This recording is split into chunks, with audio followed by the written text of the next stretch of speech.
Here's my top 10.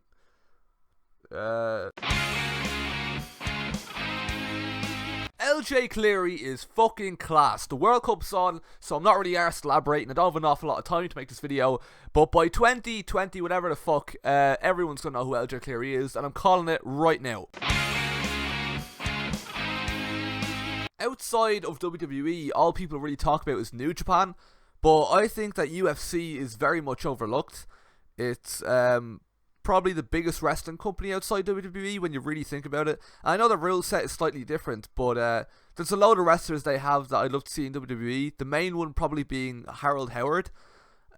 His promos are absolutely fucking nailed on. We have a saying back home that if you're coming on, come on.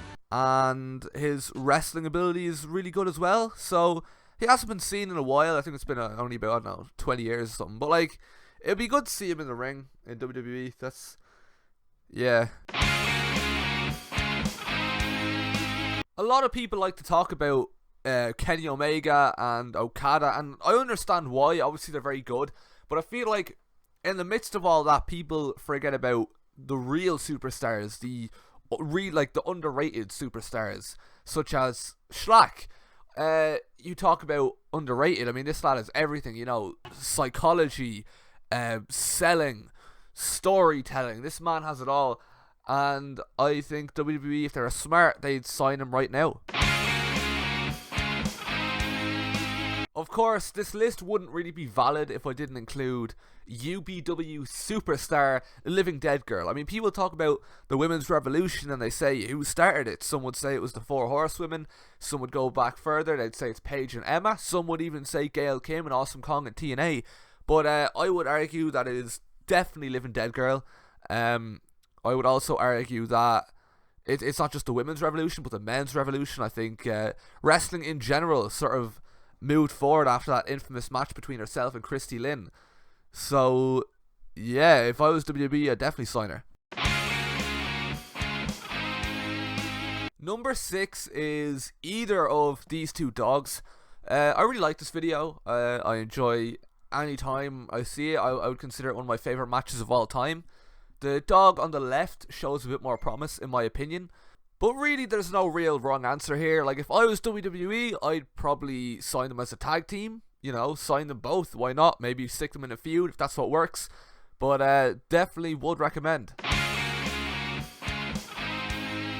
I believe that when it comes to wrestling, promos are just as important as in-ring skill. Like, you need to be good on the mic. And for me, no one nails that to the extent of Todd. Todd is deadly at promos. This is the only promo I've ever seen him do. We're gonna fuck the women again. We're gonna fuck them again. But guess what? All those nasty women, we just gave you a bunch of STDs, so you're so weak, we're gonna just beat your ass. I haven't even seen him wrestle. It's just, I'm just sold based on that promo alone. And if I was WWE, I'd sign him. Oh yeah, going. Plenty of fucking going on tonight.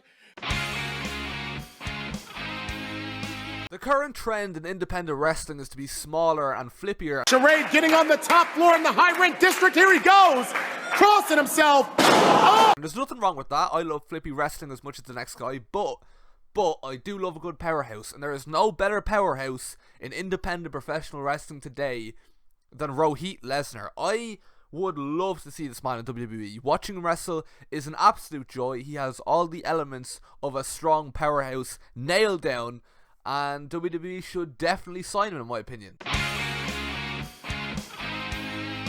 Ricochet. Never has to resort to flips or anything like that to please the crowd.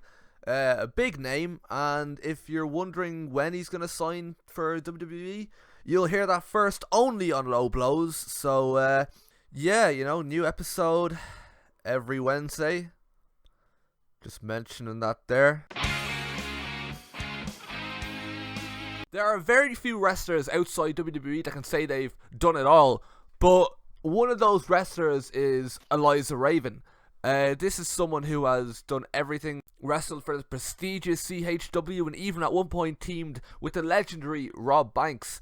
But obviously she did suffer that career-threatening injury, and I'm going to show it, so warning, this is very graphic.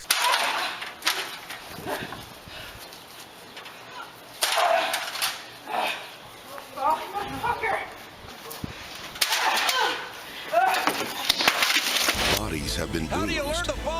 But it appears she's not dead, and she's still wrestling to this day, maybe. So, yeah, if I was WWE, I'd definitely sign her.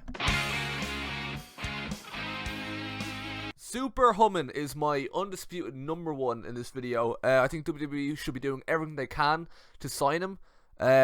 You watch what he's capable of in his videos, and it just leaves you with one question. Is he capable of making it in WWE? Whoop whoop, hope you like it. And do not try this at home. Whoop whoop. Ah! I believe so. And, yeah, bye.